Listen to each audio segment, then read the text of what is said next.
dalam kondisi tertelungkup di dalam kolam siapa yang bersangkutan. Kami menggunakan metode scanning sosial, yaitu bagaimana kita men-scan siapa dia, hubungan sosial dengan masyarakatnya siapa saja, keluarganya siapa. Akan tetapi sangat disayangkan, Mbak dan para pemirsa sekalian, bahwa pada saat ditemukan jasad korban dalam keadaan sudah mulai membengkak. Bahkan sidik jari pun sudah mulai rusak, mengingat dia terendam di dalam bak kolam itu yang berair, yang airnya adalah air panas. Suhunya antara 9 sampai 50 derajat sehingga ininya merah dan sebagainya. Itulah kendala kami yang pertama. Kemudian yang kedua, kami tidak berhenti di situ. Kami lakukan identifikasi dengan menggunakan balu untuk melakukan identifikasi terhadap korban. Kemudian kami lakukan identifikasi dengan metode yang kami lakukan. Nah, tentunya ditemukanlah barang-barang ini. Demikian. Kemudian memang betul bahwa jasad tersebut adalah jasad seorang perempuan. Akan tetapi kita harus mengetahui ke dalam alat tersebut sidik jari korban. Itu pun ditemukan kendala, yaitu bahwa tidak muncul. Karena ada ke dalam alat tersebut sidik jari korban. Itu pun ditemukan kendala, yaitu bahwa tidak muncul. Karena ada dua kemungkinan. Yang pertama memang ininya rusak. Yang kedua, data korban ini belum masuk ke dalam database sehingga tidak muncul identitasnya. Akan tetapi kami tidak berhenti di situ. Kemudian kemungkinan yang pertama memang ininya rusak, yang kedua data korban ini belum masuk ke dalam database sehingga tidak muncul identitasnya. Akan tetapi kami tidak berhenti di situ. Kemudian kami lanjutkan penyelidikan lebih lanjut dan terungkaplah ada CCTV yang merekam pada saat yang kedua ke pores-pores lain perbatasan yang berdekatan dengan TKP, yang ketiga bahkan sampai ke Polda Metro Jaya. Dan alhamdulillah pada saat tanggal mobil masuk dan keluar dari hotel tersebut, dari identifikasi CCTV inilah kami mulai mengadakan 5 Agustus kemarin, kami mendapat informasi dari rekan kami yang di Polda Metro Jaya, dari Subdit Kejahatan Keras, yang menyatakan bahwa sedang menyidik kasus hilangnya orang yang berawal dari pemalsuan dokumen. Demikian. Nah, tapi kan ini berarti baru 5 Agustus. Namun kenapa pada saat 31 Oktober pihak kepolisian langsung mendobrak dan menemukan adanya jenazah korban tersebut? Nah, ini kenapa tidak dilakukan mungkin tes DNA? Karena kan di sini sudah ada beberapa barang bukti, bahkan ada bantal. Kesulitan kami yang kedua adalah bahwa pada saat di TKP tidak ditemukan satupun identitas yang melekat kepada korban. Baik itu identitas KTP, kartu kredit, atau barang-barang lain yang sifatnya mempunyai keterkaitan dengan korban. Jadi hanya ini yang kami temukan. Kemudian tentang tes DNA, kami pun tidak berhenti di situ. Kita bukti pembandingnya belum ada, yaitu belum diketahuinya siapa dia, kan begitu. Mengingat memang database tentang DNA di kita pun kan belum ada, demikian. Nah, ya, silakan. Namun kalau misalnya untuk pelaku sendiri pada saat check-in di hotel, apakah ia tidak menitipkan identitas sehingga bisa diketahui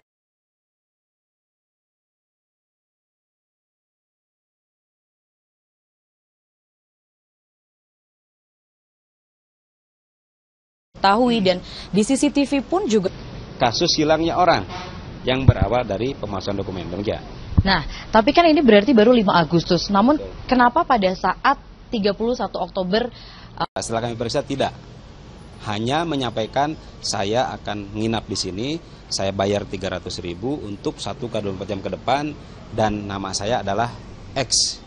Tidak mengatakan nama sebenarnya. Itulah kesulitan yang selanjutnya. Tapi tidak berhenti di situ. Alhamdulillah tadi kami sampaikan ada satu keterkaitan. Dari ketemunya CCTV inilah awal mula terkuaknya kasus ini, tentunya dibantu oleh rekan-rekan kami dari Polda Metro Jaya yang telah terlebih dahulu menangani kasus penggelapan dan pemalsuan dokumen kendaraan. Sehingga kami kirim CCTV-nya ke rekan-rekan di Polda Metro, dari Polda Metro mengirim foto mobilnya, ternyata ada identik, jenisnya sama, warnanya sama, kan demikian. Dan sudah ada pengakuan dari tersangka di Polda Metro Jaya. Untuk plat nomornya sendiri, Pak? Ya, ini pun sudah kami lakukan penyelidikan pada saat di TKP, bahwa pada saat plat nomor masuk itu menggunakan plat nomor yang tidak sebenarnya.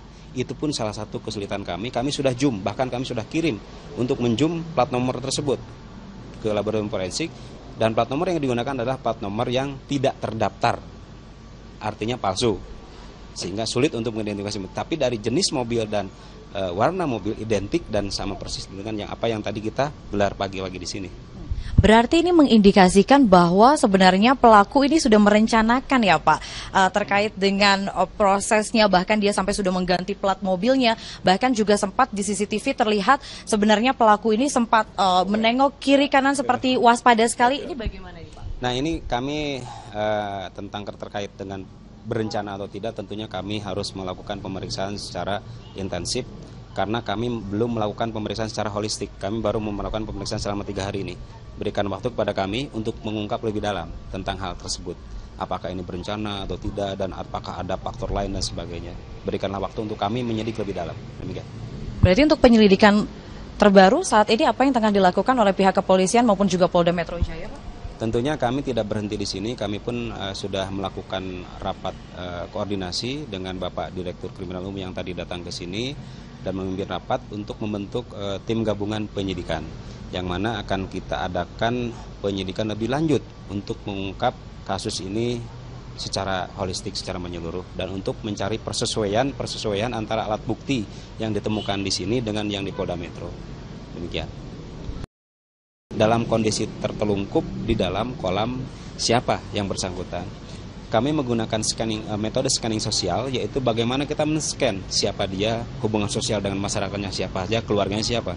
Akan tetapi sangat disayangkan, Mbak dan para pemirsa sekalian, bahwa pada saat ditemukan jasad korban dalam keadaan sudah mulai membengkak. Bahkan sidik jari pun sudah mulai rusak, mengingat dia terendam di dalam bak kolam itu yang berair, yang airnya adalah air panas. Suhunya antara 9 sampai 50 derajat sehingga ininya merah dan sebagainya. Itulah kendala kami yang pertama. Kemudian yang kedua, kami tidak berhenti di situ. Kami lakukan identifikasi dengan menggunakan balu untuk melakukan identifikasi terhadap korban. Kemudian kami lakukan identifikasi dengan metode yang kami lakukan. Nah, tentunya ditemukanlah barang-barang ini. Demikian. Kemudian memang betul bahwa jasad tersebut adalah jasad seorang perempuan. Akan tetapi kita harus mengetahui ke dalam alat tersebut sidik jari korban. Itu pun ditemukan kendala, yaitu bahwa tidak muncul karena ada ke dalam alat tersebut sidik jari korban. Itu pun ditemukan kendala, yaitu bahwa tidak muncul karena ada 2 kemungkinan. Yang pertama memang ininya rusak, yang kedua data korban ini belum masuk ke dalam database sehingga tidak muncul identitasnya. Akan tetapi kami tidak berhenti di situ. Kemudian kemungkinan yang pertama memang ininya rusak, yang kedua data korban ini belum masuk ke dalam database sehingga tidak muncul identitasnya. Akan tetapi kami tidak berhenti di situ. Kemudian kami lanjutkan penyelidikan lebih lanjut dan terungkaplah ada CCTV yang merekam pada saat yang kedua ke Polres-Polres lain perbatasan yang berdekatan dengan TKP, yang ketiga bahkan sampai ke Polda Metro Jaya. Dan alhamdulillah pada saat tanggal mobil masuk dan keluar dari hotel tersebut, dari identifikasi CCTV inilah kami mulai mengadakan 5 Agustus kemarin, kami mendapat informasi dari rekan kami yang di Polda Metro Jaya, dari Subdit Kejahatan Keras, yang menyatakan bahwa sedang menyidik kasus hilangnya orang yang berawal dari pemalsuan dokumen. Demikian. Nah, tapi kan ini berarti baru 5 Agustus. Namun kenapa pada saat 31 Oktober pihak kepolisian langsung mendobrak dan menemukan adanya jenazah korban tersebut? Nah, ini kenapa tidak dilakukan mungkin tes DNA? Karena kan di sini sudah ada beberapa barang bukti, bahkan ada bantal. Kesulitan kami yang kedua adalah bahwa pada saat di TKP tidak ditemukan satupun identitas yang melekat kepada korban. Baik itu identitas KTP, kartu kredit, atau barang-barang lain yang sifatnya mempunyai keterkaitan dengan korban. Jadi hanya ini yang kami temukan. Kemudian tentang tes DNA, kami pun tidak berhenti di situ. Kita bukti pembandingnya belum ada, yaitu belum diketahuinya siapa dia, kan begitu. Mengingat memang database tentang DNA di kita pun kan belum ada, demikian. Nah, ya, silakan. Namun kalau misalnya untuk pelaku sendiri pada saat check-in di hotel, apakah ia tidak menitipkan identitas sehingga bisa diketahui?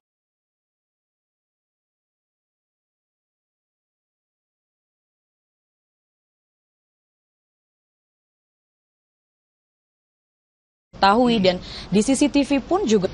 Kasus hilangnya orang yang berawal dari pemalsuan dokumen, demikian. Nah, tapi kan ini berarti baru 5 Agustus. Namun kenapa pada saat 31 Oktober setelah kami periksa tidak. Hanya menyampaikan saya akan nginap di sini, saya bayar 300.000 untuk 1 x 24 jam ke depan dan nama saya adalah X. Tidak mengatakan nama sebenarnya. Itulah kesulitan yang selanjutnya. Tapi tidak berhenti di situ.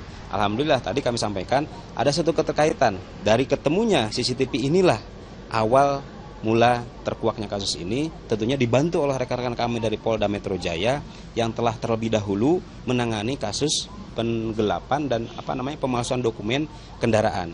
Sehingga kami kirim CCTV-nya ke rekan-rekan di Polda Metro, dari Polda Metro mengirim foto mobilnya, ternyata ada identik, jenisnya sama, warnanya sama, kan demikian.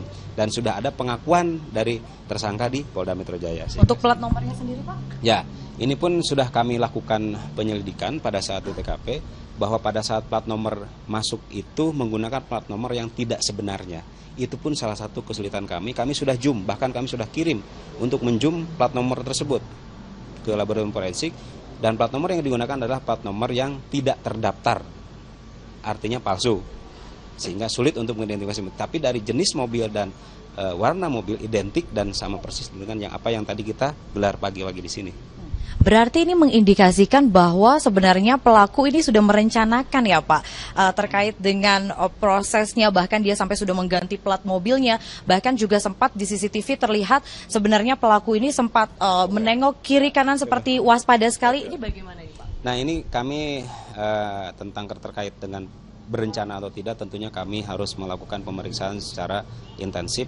Karena kami belum melakukan pemeriksaan secara holistik, kami baru melakukan pemeriksaan selama 3 hari ini. Berikan waktu kepada kami untuk mengungkap lebih dalam tentang hal tersebut. Apakah ini berencana atau tidak, dan apakah ada faktor lain dan sebagainya. Berikanlah waktu untuk kami menyidik lebih dalam. Demikian. Berarti untuk penyelidikan terbaru saat ini apa yang tengah dilakukan oleh pihak kepolisian maupun juga Polda Metro Jaya, Pak? Tentunya kami tidak berhenti di sini, kami pun sudah melakukan rapat koordinasi dengan Bapak Direktur Kriminal Umum yang tadi datang ke sini dan memimpin rapat untuk membentuk tim gabungan penyidikan, yang mana akan kita adakan penyidikan lebih lanjut untuk mengungkap kasus ini secara holistik, secara menyeluruh, dan untuk mencari persesuaian antara alat bukti yang ditemukan di sini dengan yang di Polda Metro. Demikian. Baik, terima kasih. Kita masih akan tetap melanjutkan kembali, Pak. Mungkin bagaimanakah sebenarnya proses pemeriksaan yang akan dilakukan lebih lanjut lagi kepada tersangka AK ini? Kemudian, bagaimana sebenarnya hasil visum lebih awal? Apakah sudah ada dari hasil dari tim forensik? Tentunya masih kita tahan dulu. Kita akan melanjutkan lagi perbincangan terkait dengan menguak seperti apakah dan apa sebenarnya motif dari kasus pembunuhan Rian, asisten Presiden Direktur PT Excel Axiata. Kami akan kembali